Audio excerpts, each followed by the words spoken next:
Teams. Do you think we should expect, a familiar team to win the championship or a new team? I mean, football is so dynamic and improving that anybody could just win the championship. I think we've seen, this is one of the few eras where you have pool of options. France, they're always favorite.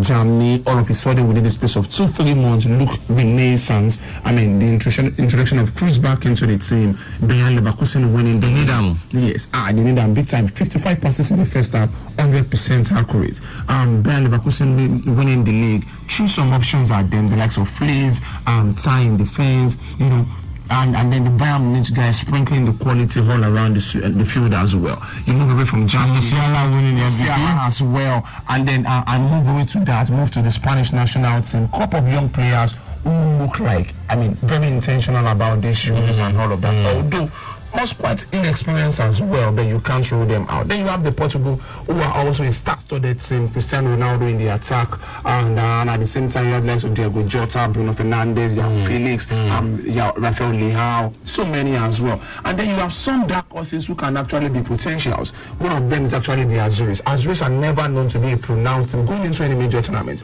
Check in 2006 when they won, even though they have qualities, they were never part of the favorite. Check last time when they won the Euros as well, they were never the favorite. Mancini, Spinazzola, Locatelli, and they won England that was on form. Studied as well on form, and then they were coming back from the World Cup where they finished as top place of runner up now, and then before you know it, it still went ahead to win the Euros. Leave this aside, so that you talk about the Three Lions themselves.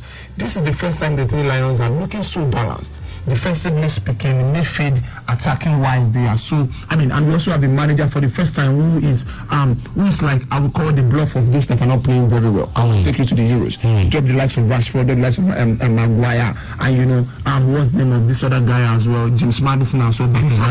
So it shows this is one of those few times when the manager did not go with the wave of the moment, with the noise of the media. Yes, that's the word. So, but instead, select players on merit. Yes, selected players on merit. So it means that England is also going to be there. Then you have the dark horses. You have the likes of what's the name now? You have Croatia. You have Albania. Albania have some quality in decent places you would never think of.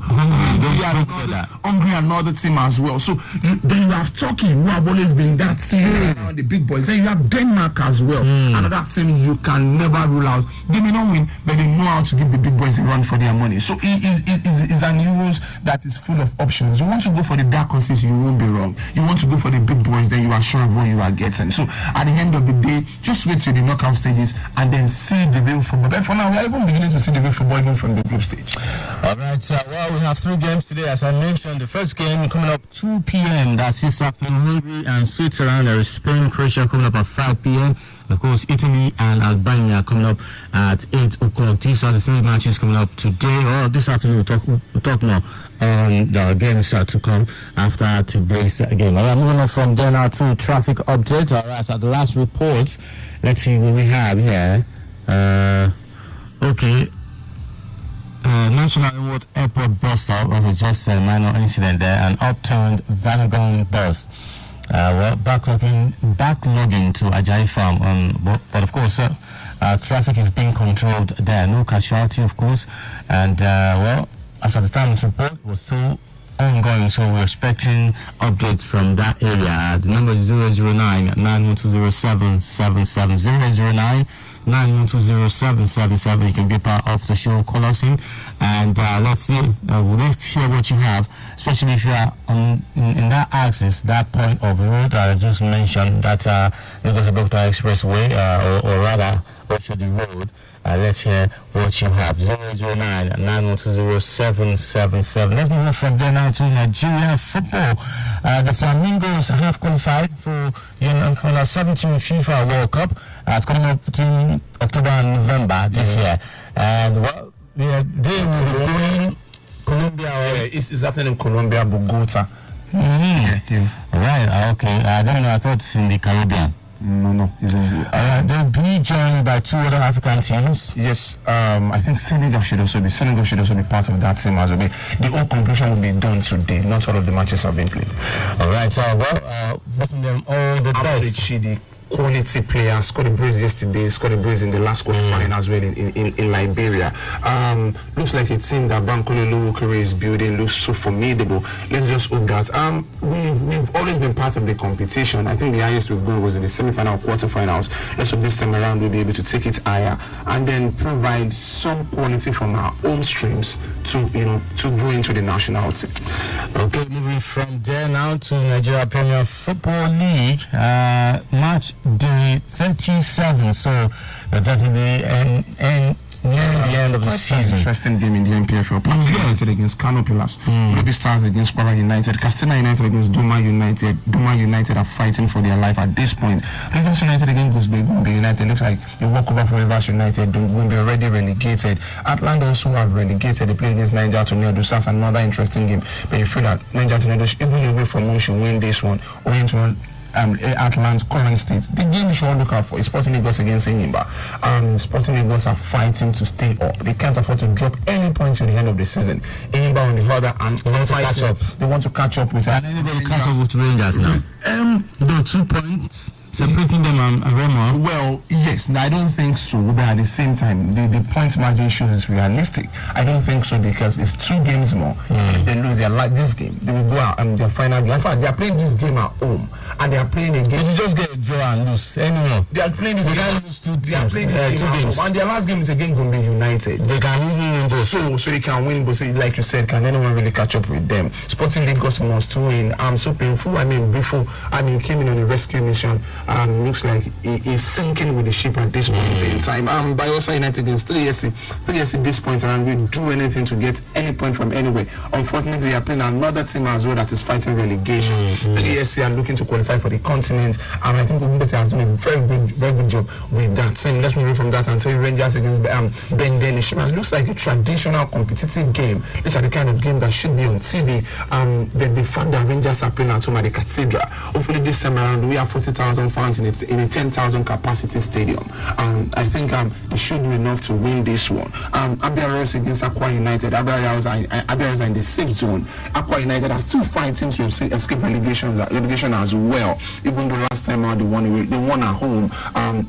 Away from home they've been very terrible. So I expect Abia Royals to take this one. Sunshine Stars against Remo Stars. Remo Stars in the last 2 days have been in a bittersweet mood. Bittersweet because on beyond limits winning the NNL, and a lot of persons have said that Beyond Limits is the under-18 academy of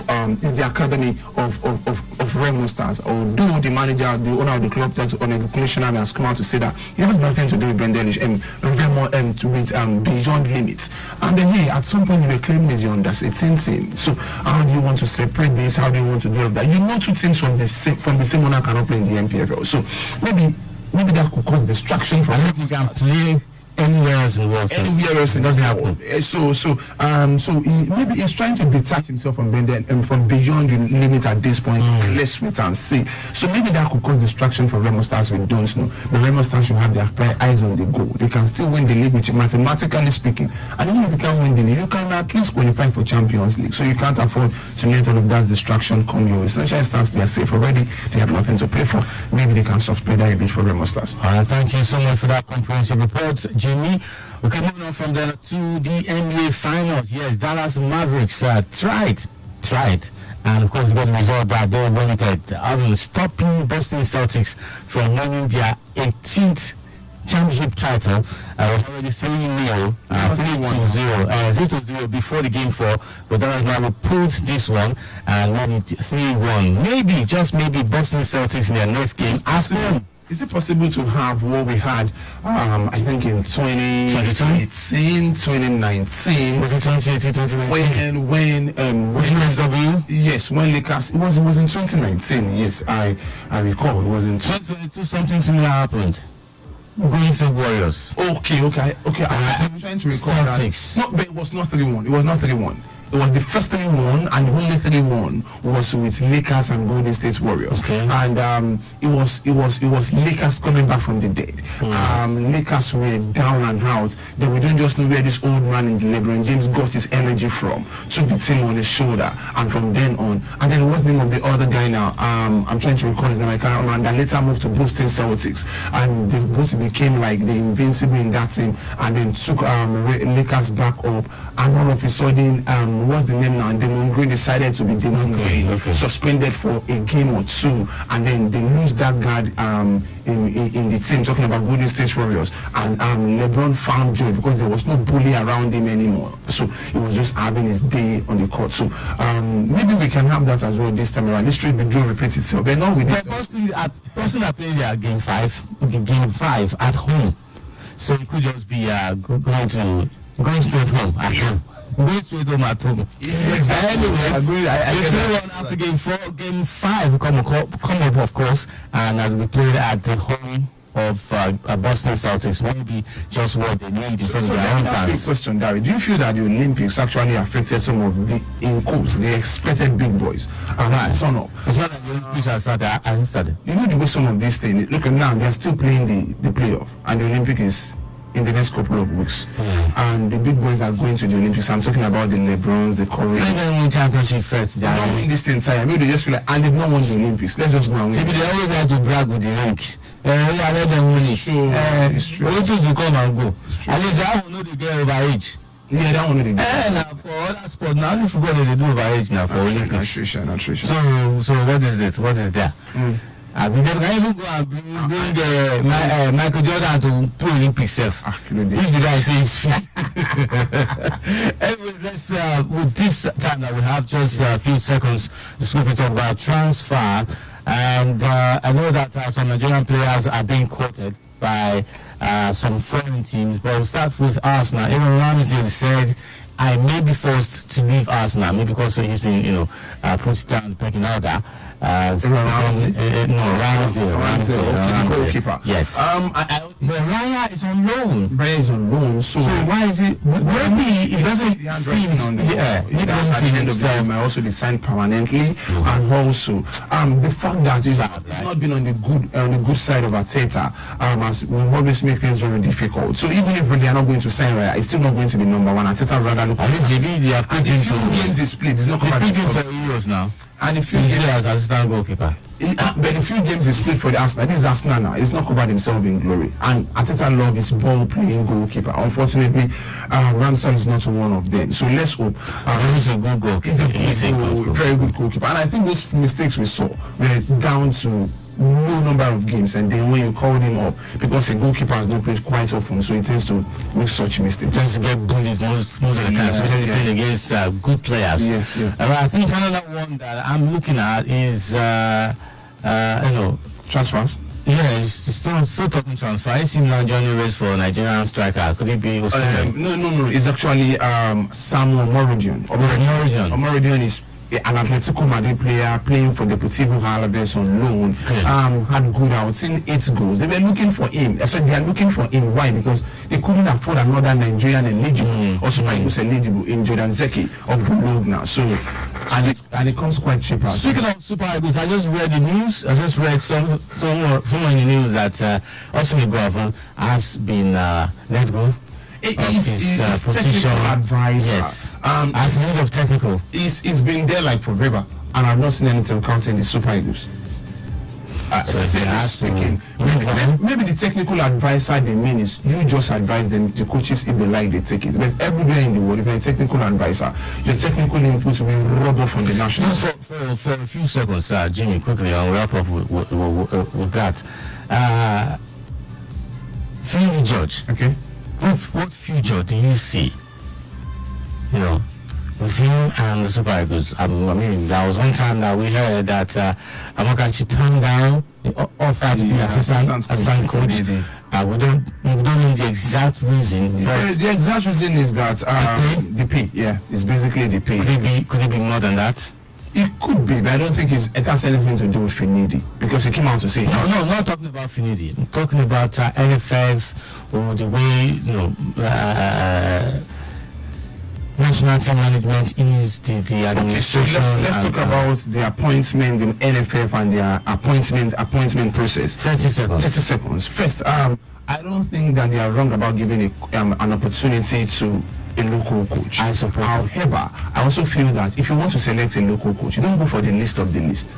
I mean, as much as you are saying using list of the list. I feel like we have two options. We have Emmanuel Amonike, and then we also have Finidi George. We all know that Amonike is. I think the problem is from the top. It's not even about the choice of secondly. And I would have Amonike, and you're talking about the payment option that is not encouraging. Yes, so the reason you will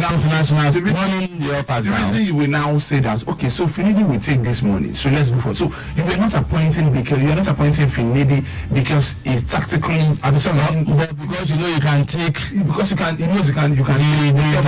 yes, you understand. So that's the first issue with the NFA. On the part of Finidi, on the other hand, come on, even if they are paying you peanuts, you've been around this team like forever. You work with Jose Pesero for 2 years, and now you have the opportunity to take bull by the horn. We've seen managers started out on a very low pay. I mean, this guy did it, and Pesero did it, and when he was renegotiating his contract,